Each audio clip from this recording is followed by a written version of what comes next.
Après s'être violemment fait écraser la main par une fenêtre, cet homme alla se laver dans la douche. Mais hélas, une eau plus chaude que de la lave en sortit et lui brûla la main.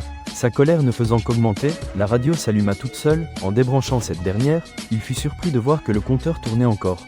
Alors, il appela l'accueil de cet hôtel mystérieux, mais le téléphone s'est mis soudain à fondre.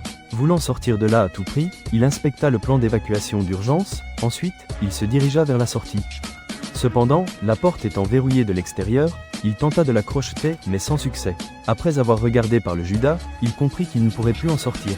Voulant sortir par la fenêtre, il paniqua à cause d'un vertige, et rentra aussitôt, pour constater avec stupeur que le plan d'évacuation avait changé. Essayant de demander de l'aide par la fenêtre, il remarqua un homme en face de lui, mais ce dernier, il ne faisait que l'imiter sans cesse. Confus, l'homme prit une lampe pour voir son visage, et l'approcha du sien. À sa grande surprise, la personne en face n'était autre que lui-même, et il n'allait pas tarder à se faire frapper par derrière.